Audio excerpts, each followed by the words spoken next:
나눌 말씀은요, 우리에게 주시는 하나님 말씀은요, 신명기 30장 19절에서 20절, 또 마태복음 7장 13절에서부터 14절인데요.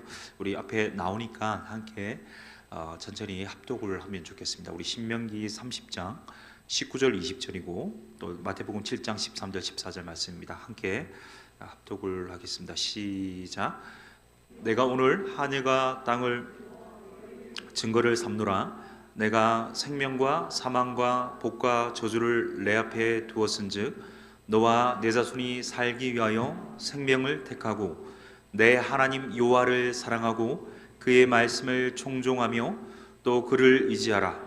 그는 내 생명이시요 내 장수이시니 여호와께서 내 조상 아브라함과 이삭과 야곱의 주리라고 맹세하신 땅에 내가 거주하리라. 좁은 문으로 들어가라. 멸망으로 인도하는 문은 크고 그 길이 넓어 그리로 들어가는 자가 많고 생명으로 인도하는 문은 좁고 길이 협착하여 찾는 자가 적음이라. 아멘. 지옥을 경험하신 분이 있습니까? 직접 지옥 가보신 분 없겠죠? 천국도 그럴 겁니다. 그런데 지옥을 경험할 수 있는 쉬운 방법이 있습니다. 제가 인터넷에서 그림 하나 가져왔거든요. 한번 보십시오. 가까이 있는 사람을 미워하면 그때부터 바로 지옥 시작입니다. 지옥이 열리죠. 반면 천국을 경험할 수 있는 간단한 방법도 있습니다. 한번 보여주십시오. 가까이 있는 사람 사랑하면 됩니다. 우리 옆에 사람이 있네요. 옆 사람 보고 이렇게 고백했으면 좋겠습니다. 함께함이 기쁨입니다. 당신과 동행함이 천국입니다. 오래전에 제가 초행길이었습니다. 그 린치버그라는 도시에서 뉴욕으로 가는 그 상황이었는데 아틀란타에 이제 경유하는 상황이었습니다. 제가 경유지에서 내려서 이제 환승을 하려고 이제 나가고 있었는데 모든 사람들이 바쁘게 시간이 촉박했기 때문에 이제 가야 되는데 초행길입니다. 많은 사람들이 분주하게 걸어갔습니다. 캐리어를 끌고 저도 이제 쫓아갔어요. 사람들이 많이 가니까 초행길이고 혼자니까 이제 국제 미화되면 안 되니까 열심히 따라갔습니다. 따라가서 보니까 죽은 거예요. 공항을 나가는 곳이더라고요. 큰일 났다 싶어서 돌아섰습니다. 다시 달려가면서 제가 안내 표지판을 열심히 살폈습니다. 열심히 달려갔습니다. 달려갔더니 제가 출발했던 거기입니다. 큰일 났습니다. 시간은 다 됐고 이제 환승을 해야 되는데 다시 돌아가면서 기도했습니다. 하나님, 오늘로서 제가 국제 미화 되는군요. 살려주십시오. 제가 꼭 찾아가야 됩니다. 다시 가고 있는데 기도하면서 가는데 보니까 제가 우연히 게시판을 보다가 안내판을 계속 보다가 우연히 측면을 보게 됐습니다. 측면. 길을 가다가 측면을 봤는데 정말 놀랍게도 그렇게 큰 공항인데 정말 작은 문, 측면에 있는 작은 문이 이제 환승을 향해 가는 문이었습니다. 제가 그 길로 들어가서 내려가니까 이제 열차가 있더라고요. 그 열차를 타고 이제 이동해서 무사히 다행히 가까스로 국제 미화 안 되고 경유지를 거쳐서 이제 목적지에 다다를 수 있었습니다. 제가 그때 생각했던 게 그겁니다. 많은 사람이 가는 길이라고 꼭 내가 가야 할 길은 아니구나. 좁은 문이라 할지라도 내가 가야 할 목적지는 분명하구나. 그 길을 가야만, 나 혼자서라도 그 길을 가야만 목적지에 도달할 수 있구나. 이것을 깨달았습니다. 우리가 주님의 제자로 부름받았습니다. 우리 더 사랑 교회라는 이름으로 부름받았죠. 우리 담임 목사님 말씀해 주셨지만 더 사랑 교회 비전 스테이트먼트가 있습니다. 은혜 안에 함께 걷지만 영혼 구원하여서 제자 삼는 것이 우리의 비전 스테이트먼트입니다. 오늘 이 밤 이 부분을 함께 나누었으면 좋겠는데요. 예수님이 우리를 부르셔서 구원하여 주시고 제자 삼아 주셨는데 과연 예수님의 제자답게 사는 삶이 무엇인지를 한번 생각해 볼 수 있는 시간이 될 수 있기를 바랍니다. 오늘 우리가 읽은 이 신명기 30장은요. 이 세 번에 걸쳐서 모압 평지에서 행한 모세 설교를 다루고 있는데 특별히 그 세 번째 설교, 세 가지 설교 중에 세 번째 설교의 결론 부분에 해당합니다. 가나안 땅을 향해서 가는 주의 백성들을 향해서 이제 선택하라 이렇게 결론 짓는 부분이 오늘 우리가 읽었던 신명기 30장 19절에서 20절 말씀인데 제가 다시 한번 읽도록 하겠습니다. 내가 오늘 하늘과 땅을 불러 너에게 증거를 삼노라. 내가 생명과 사망과 복과 저주를 내 앞에 두었은즉 너와 내 자손이 살기 위하여 생명을 택하고 내 하나님 여호와를 사랑하고 그의 말씀을 청종하며 또 그를 의지하라. 그는 내 생명이시요 내 장수이시니 여호와께서 내 조상 아브라함과 이삭과 야곱에게 주리라고 맹세하신 땅에 내가 거주하리라. 아멘. 신앙에 있어서 회색지대는 없습니다. 하나님이냐 또는 돈이냐, 항상 양자택일을 요구하시죠. 하나님 나라냐 세상이냐, 신앙이냐 부신앙이냐, 천국이냐 지옥이냐, 이 한 가지 선택을 요구합니다. 신명기 30장도요. 살려면 하나님을 선택하라. 하나님 말씀을 청종하고 그 말씀대로 순종해야만 너희들이 살 것이다. 이렇게 선언하고 있습니다. 이 말씀과 마치 이 데칼코마니처럼 딱 겹치는 신약 버전이 뭐냐면 우리가 읽었던 마태복음 7장 13절 14절 말씀입니다. 다시 한번 이 말씀 읽어보겠습니다. 시작.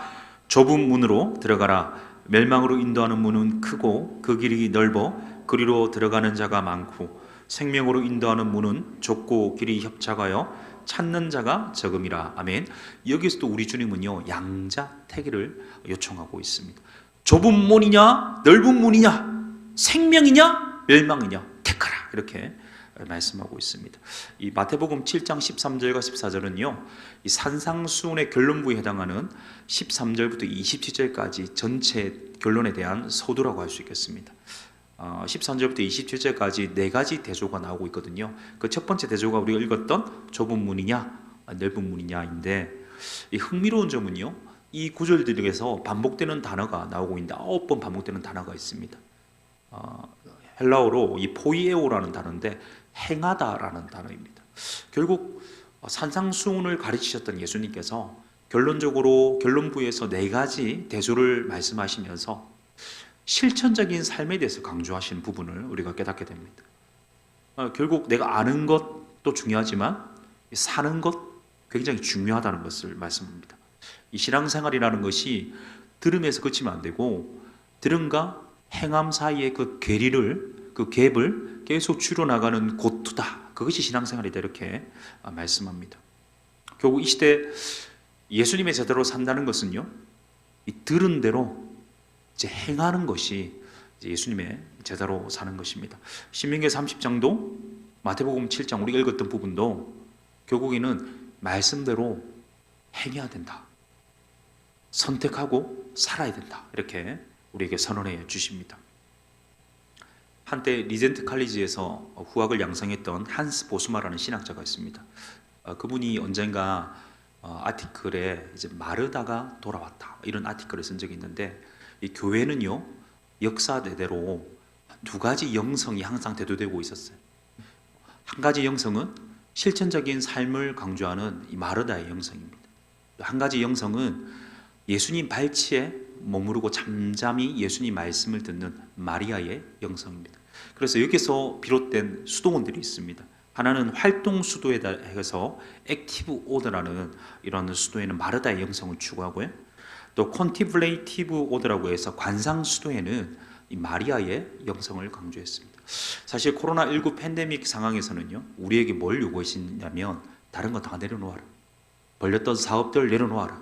예배 다 내려놓아라. 그리고 내 앞에 잠잠히 머무르라. 이 마리아의 영성이 대두되었어요. 근데 어느덧 지금 2년이 흘렀고 3년째가 되는 지금 우리에게는 이 코로나 엔데믹, 이제 코로나가 이제 풍토병으로 바뀌고 있는 시대에는요 뭐가 또 대두되려면 마르다의 영성이 요구되고 있습니다. 액티브 오더의 삶이죠. 마르다가 돌아왔습니다. 예수님의 가르치심을 듣는 것뿐만 아니라 행하는 게 굉장히 중요한 시점이 되었습니다. 듣기만 하고 있다면 온전한 신앙이 아니죠. 야고보서 1장 22절에 보면 너희는 말씀을 행하는 자가 되고 듣기만 하여 자신을 속이는 자가 되지 말라, 이렇게 선언하고 계십니다. 사도행전 1장에 보면 예수님께서 이렇게 말씀하고 있는데, 예수님에 대해서 이렇게 말씀하고 있는데, 데오빌로여 내가 먼저 쓴 글에는 무릇 예수께서 행하시며 가르치시기를 시작하신부터, 누가가 데오빌로에게 1절에서 예수님에 대해서 뭐라고 하냐면 예수께서 행하시며 가르치시기를 시작하신부터 이렇게 말씀하고 있습니다. 그러니까 예수님이 가르치고 행하시지 않고 먼저 삶으로 사셨다는 거죠. 행하셨고 그 이후에 가르치셨다. 바꿔 표현하면 삶으로 가르치셨다. 이렇게 선언하고 있습니다. 결국 하나님의 뜻을 몸으로 살아내는 실천적인 삶이 없이는 진실한 믿음도 없고요. 제대된 삶도 요원하다는 것을 우리에게 보여주고 있습니다. 자, 그러면 우리가 어떤 실천을 하라는 말일까요? 어떻게 살아라는 말입니까? 제자로서 사는 삶이 과연 무엇인가요? 합당하게 제대로 사는 삶이 무엇일까요? 본문으로 다시 돌아가 보면요. 13절, 14절을 보니까요. 좁은 문으로 들어가라 이렇게 말씀하십니다. 그것이 생명의 길이고 예수님 따라가는 길이고 제자의 삶이다. 이렇게 우리 주님께서 말씀해 주십니다. 자, 그런데 좁은 문으로 들어가기 위해서 들어가지 말아야 할 길의 문에 대해서 말씀하고 있습니다. 13절에 보면 어떤 문을 말하고 있습니까? 멸망의 문이죠. 그런데 크고 길이가 넓은 문입니다. 이 문은. 근데 흥미로운 점이 있어요. 13절 하반절을 보니까요. 우리가 가지 말아야 할 이 문에 대한 설명을 보면 사람들이 아니 우리가 좋아하는 단어들이 보입니다. 혹시 보이십니까? 세 가지 단어인데요. 우리가 좋아하는 단어 뭘까요? 제가 한번 읽어보겠습니다. 멸망으로 인도하는 문은 크고 그 길이 넓어 그리로 들어가는 자가 많고. 세 가지 우리가 좋아하는 단어 혹시 보이십니까? 예, 집이 클수록 평수가 넓을수록 차가 클수록 차가 넓을수록 혹은 땅이 클수록 땅이 넓을수록 땅이 많을수록 돈이 많을수록 우리가 좋아하는 혹시 단어 아닌가요?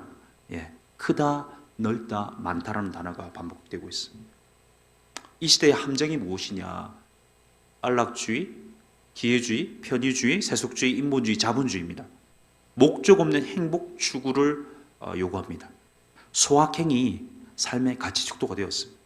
파이어적, 한탕을 강조합니다. 아무도 희생 요구하지 않습니다. 내키는 대로 믿고 하고 싶은 대로 하라는 거죠. 편안하게 신앙생활해라.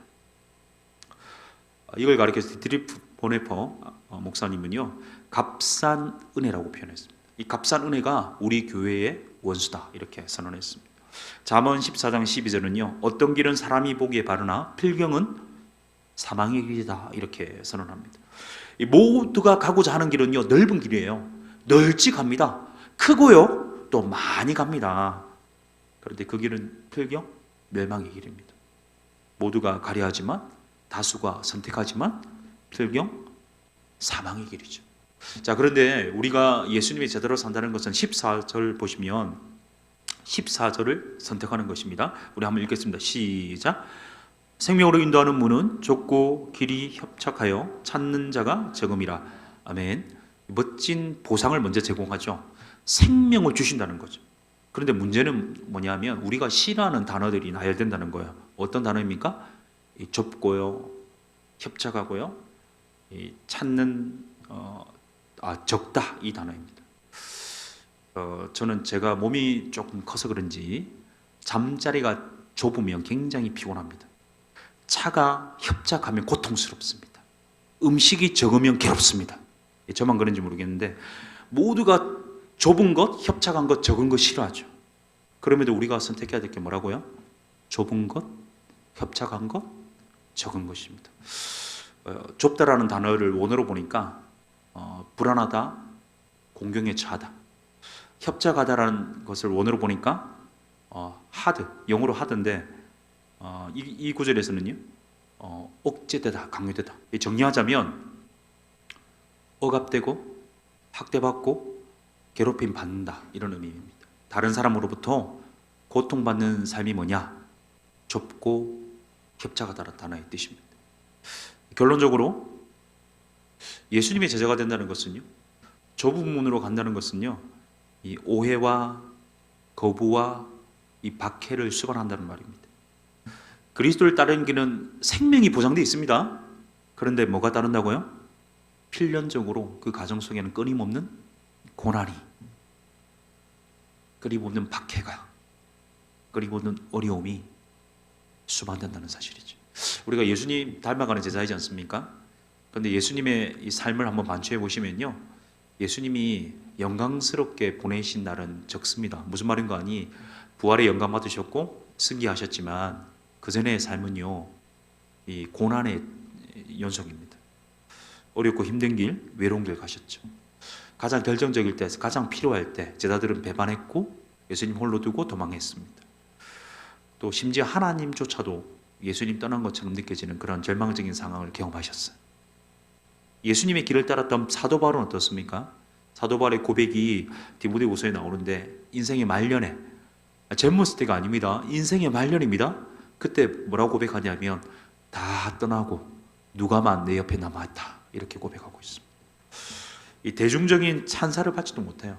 우리 주일날 담임 목사님이 이제 말씀 전하면서도 선언했고 우리 찬양으로 고백했지만, 제가 좋아하는 삶의 모토 중에 하나가 우리 유명한 목사님의 모토인데요, 한상동 목사님이라고 우리 교단 출신의 유명한 목사님 계십니다. 지금 그 주님 곁에 가셨지만 그분이 생전에 가졌던 것이 뭐냐면 하나님 앞에서 유명성, 사람 앞에서 무명성입니다. 그러니까 우리가 사람들이 알아주지 않는 삶인 거죠. 예수님을 따른다는 것은, 제자의 길을 간다는 것은 하나님은 알아주세요. 근데 사람들은 몰라요. 고난의 길이고요, 사람들의 찬사를 받지도 못하고요, 사람들이 이해하지도 못하고 이해할 수도 없고 협력해 주지도 않는 삶입니다. 역경의 길이고 환난의 길이고 가난의 길입니다. 좁고 외롭고 힘든 길입니다. 다른 사람 볼 필요는 없는 것 같습니다. 비교할 필요는 없는 것 같아요. 부러워할 필요도 없고 자만할 필요도 없습니다. 왜냐하면 우리가 예수님의 제대로 산다는 것은 예수님을 닮아가는 것이고 예수님처럼 십자가의 길, 고난의 길을 걷는 것을 말하기 때문입니다. 그렇다면 이게 맞다면 좁은 문을 선택하는 것이 바로 이런 길이라면 우리가 좁은 문을 선택하냐 또는 넓은 문을 선택하냐, 생명의 문을 선택하냐, 멸망의 문을 선택하냐 했을 때 예수님의 제자라면 좁은 문 선택하고 생명의 문을 선택했다면 여기서 한번 점검해 보아야 될 것이 있습니다. 이 부분에서는 이게 점검이 돼야 되는데 잘 들어보십시오. 그리스도를 믿는 신앙 고백이 이 좁은 문을 택한 그리스도의 제자된 우리에게 과연 삶에서 어떤 희생의 대가를 치르게 했냐는 것입니다. 좀 더 쉽게 표현하면 내가 좁은 문을 선택했는데 정말 예수님 때문에 희생당한 부분이 있냐는 거죠. 희생의 대가가 있느냐는 겁니다. 희생에 대한 체험이 있느냐는 겁니다. 그게 없다면요, 어쩌면 우리는 좁은 문 앞에 지금 서 있는 것일 수도 있습니다. 들어가지는 않고요, 문을 조금 열고요, 그 문 언저리에서 고개만 살짝 내밀고 또 발만 살짝 내민 정도일 수 있다는 사실입니다. 좀 트렌드 같은데 담임 목사님도 그렇고 우리 배동희 목사님도 본인 이야기 많이 하시더라고요. 저도 좀 제 이야기를 좀 하려고 하는데, 제가 군대를 좀 늦게 갔습니다. 근데 보통 1학년 1학기 마치고 가거나 대학 1학년 2학기 마치고 가거나 늦어도 2학년 1학기 마치고 가는데, 제가 2학년 때 그 리더가 되면서, 그 선교단체 리더가 되면서 2학년 1학기 휴학하고 2학기 온전히 보내고 제가 이제 군대를 가게 되었어요. 그런데 그때 제가 좀 불을 받은 것 같습니다. 소위 말하는 불을 받았어요. 성령 충만을 했습니다. 그래서 어떻게 하냐면 학교에서 매일 전도하는 겁니다. 그리고는 제가 부산 출신인데 주말이 되면 부산역에 갔습니다. 그래서 부산역에서 전도를 합니다. 그리고는 또 아시는지 모르겠는데 동아대라고 있습니다. 동아대 앞에 에덴 공원이 있어요. 에덴 동산 이름 같은, 거기서 또 전도를 합니다. 전도를 매일 했어요. 매일 하고 노방 전도하고 사람들에게 복음 전하고 결실도 많았습니다.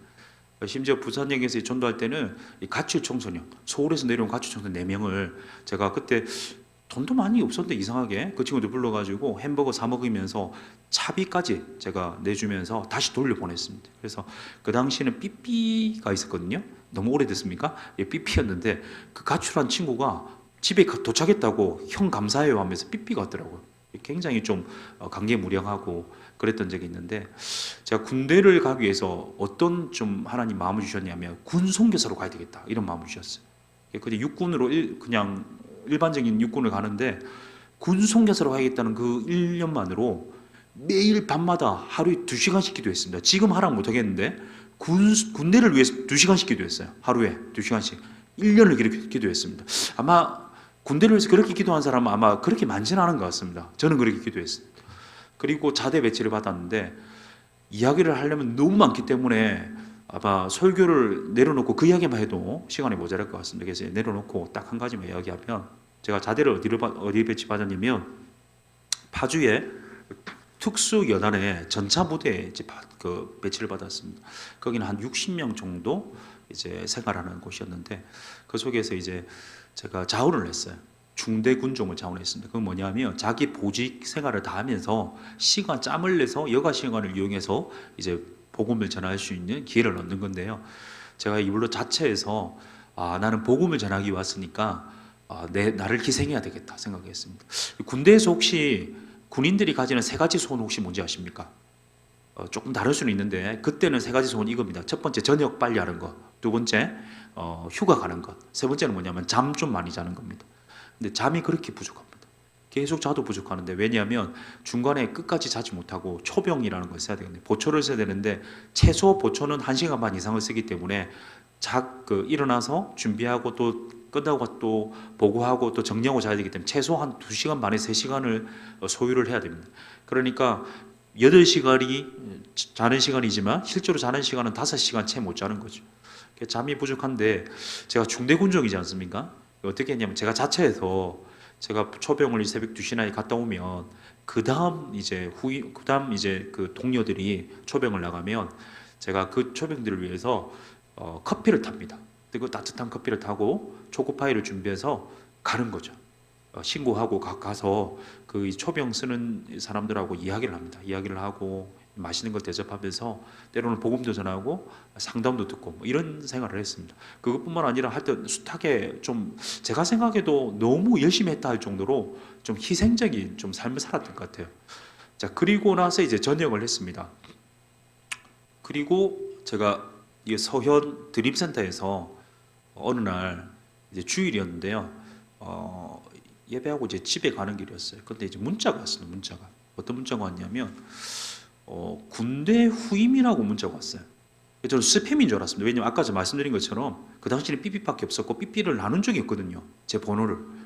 근데 후임병이라고 하면서 제 이름을 말하면서 한번 연락하고 싶다는 거예요.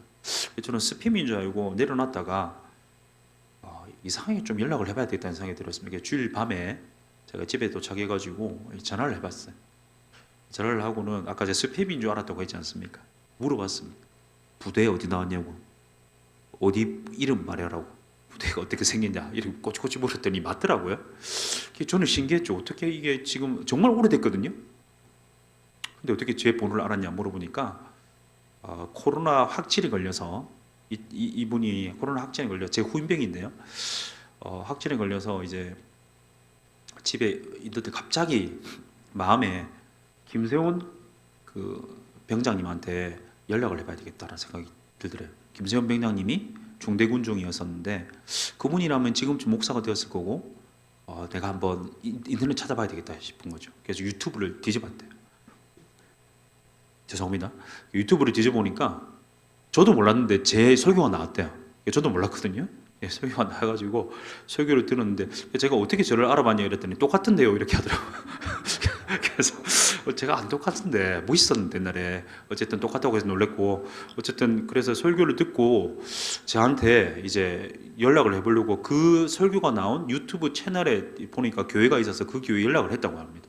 근데 연락을 했는데 원래는 가르쳐주면 안 되거든요. 근데 그 간사님이 가르쳐줬대요, 제 번호를. 그래가지고 저한테 연락을 했다는 거죠. 너무 신기했어요. 그런데 이제 그 다음 고백이 중요했습니다. 뭐라고 하냐면 자기가 이제 군대 오기 전에 예수님 믿지도 않았고 처음에 왔을 때 사실 담배 피고 막 이런 친구거든요. 술 마시고. 근데 제가 이제 그 군대 생활하면서 단 3명에게만 복음을 전해 주셨는데 그 중에 한 명이 이 친구였어요. 제가 복음을 전했고 저는 잊어버리고 있었습니다. 복음을 전하고 그 이후로. 그 친구가 이제 예수님 믿었어요. 자기 고백으로는 제가 너무 좀 희생을 하면서 섬기는 삶이 너무 보기 좋았대요. 자기가 봤을 때. 그래서 일단은 그 수고가 너무 감사해서 예수님 믿는다고 했대요. 그리고 나서 제가 제대했는데 저하고 1년 차이 나거든요. 그러면서 자신의 삶은 변화가 없었다고 합니다. 그리고 전역하고 나서도 뭐 일상에서 전혀 변화가 없었대요. 그런데 시간이 좀 많이 흘렀거든요. 3년 전에 제대로 믿어야 되겠다는 생각이 들면서 하나님의 부르심을 받았다고 해요. 신앙을 했다고 합니다. 그리고는 광주에서 개척을 했대요. 그래서 자기 아내와 같이 개척을 하면서 주중에는 에어컨 기사로 일을 하고 새벽하고 주말에는 예배 인도를 하면서 가난한 사람들을 도우라는 마음을 주셔서 거기서 복음을 전하고 있다고 하더라고요. 저는 굉장히 좀 충격을 받았어요. 그러면서 제가 곰곰이 생각해 봤죠. 이 한 영혼이 어떻게 돌아왔을까? 제가 그때 좀 낙심하고 힘든 상황이었는데 이 부인병을 통해서 하나님께서 위로도 주셨고요. 복음을 전한 것에 대한 열매는 반드시 얻게 된다는 것도 깨닫게 해주셨지만 결국 내가 했던 말이 아니라 내가 잠을 줄여가면서 섞였던 그런, 어떻게 보면 그때는 힘들었고 정말 하고 싶지 않았지만 어쩔 수 없이 내가 군성여사로 왔으니까 했던 그런, 어떻게 보면 군인으로서는 희생이라는 그런 부분들이 결국 그 영혼을 변화시키고 리더로 세우고 한 교회를 세우게 하고 많은 영혼들을 또 돌아오게 하는 일에 쓰임받게 하였구나, 이 생각을 하게 되었습니다.